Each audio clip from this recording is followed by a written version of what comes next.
All right, all right, all right. We are back here under the water around the panhandle of Florida, Navarre Beach, and I have a double drop rig baited with cut bait. You can see rolling in the background. And then up front, I have some shrimp. And in the background, we see devil rays. They typically are in pairs when I see them at the beach. They're the horns in the front of the devil ray. They're harmless. There's no stinger. And they're sailing right by. We have the Atlantic bumper, I believe. I believe those things have stickers at the bottom of the fish that can fin you and hurt like crazy. Oh, did you see that? Look to the right.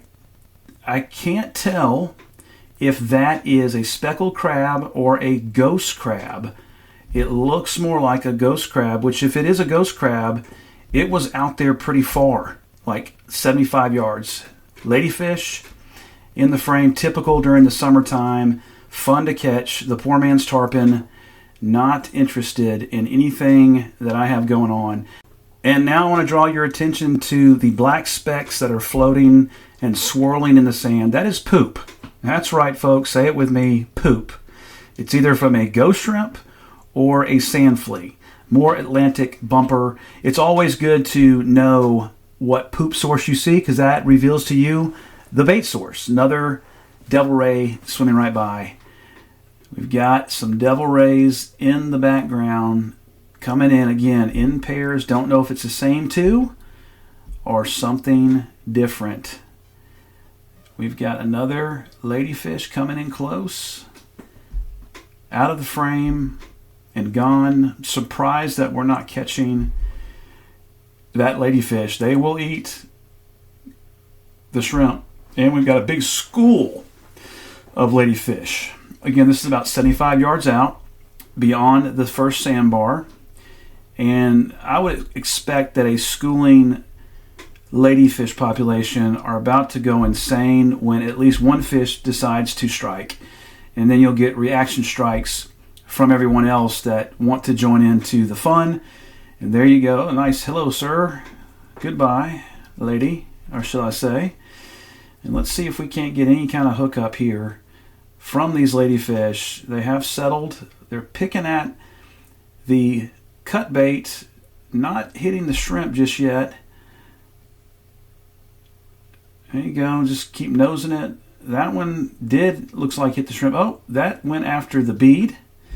And know that if you're using floats or beads, they're going to strike that when there is a frenzy. It could be a school of pompano, a school of whiting. All right, there's a fish on. I do remember losing this fish. I am using 10-pound fluorocarbon on my leader. There he goes, gone. And they have sandpaper-like teeth. And depending on your leader side, oh, what an incredible shot through the gills of a ladyfish. That was awesome. Look how wide that opened up. Those are baby Jack Crevalle. When they're small, they're known as yellowtail. Look how yellow their tail is. No shock. Just check out the shrimp floating on the bottom. I did put a live whiting on the back hook. You can see that it's swimming around. I did hook it in the tail. You're going to see that's a mistake here in a minute. Another ladyfish just going right through. It does take one to get them started. There was a little bit of a hit. Just kind of nudged the whiting, but it's alive and it is really way too big. Unless you're a largemouth bass, most fish will not eat something oversized to their mouth in the salt water, especially the smaller species like ladyfish, bluefish, pompano, whiting. They will pass up something too big. They may mess with it, but for the most part, they will pass right on it. We've got that shrimp just kind of chilling, really in a vulnerable state, and look what we have. This is what is crazy. This is the closest I've ever got to the olive snail completely enveloping with its pseudopod, I think, false foot. it comes out, and we've got a little whiting peeking over the hill there, and it will completely envelop this bait. And it doesn't matter if it's a giant bait, a small bait, it will expand and wrap over the entire bait. It reminds me of that movie back in the day called The Raft, where it was some oil slick monster that would wrap over people and eat them. Kind of weird, on a raft in the water. But you can see the pseudopod, if that's what it's called, going over the entire bait. And there will be nothing left uncovered by this olive snail. And know that olive snail activity is actually higher than crab activity because it's more year-round. And so if you're not using floats or something that keeps the bait off the sand, at some point you're going to see that this olive snail will, after it completely envelops the shrimp, will go straight down. And that's what he's doing right now.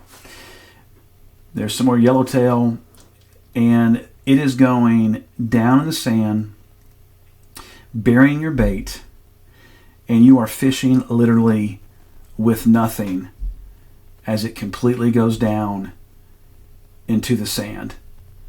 And I have found these olive snails all over the beach without the organism living in it. So I'm assuming that when it tries to eat something, it's exposed to a predator, and that predator will come and eat the olive snail that's exposed. And now you go with the whiting in the back. I learned something here. The whiting is gone. Hooking a fish in the tail for bait may not be the best place to hook. I usually do that, but what I saw just now, may need to try more of behind the head or in the front ridge of the mouth and work that hook through. Another olive snail, don't know how this thing was able to locate the other olive snail in the sand, but it sure did. And now there's some kind of subterranean fight going on between these two olive snails. There's three faint devil rays in the background. And so now there's some fight going on. Oh, look, there is the other olive snail coming back out of the sand on the left. Still has the bait. And it looks like it's trying to escape from the competition due to the other olive snail finding its location, probably from scent or the slime trail it releases. But no one really knows this is a problem. I know I've talked about this before there. He's completely exposed before. But if you don't check your bait every 15 to 25 minutes when you're surf fishing, 9 times out of 10, your bait is rendered useless by something. I have pulled back olive snails like this before and have had my bait attached to the olive snail. This is some crazy things that happen down there that you don't even know that's happening. Thank you so much for watching. Join me next time right here when we Excite to Strike. God bless.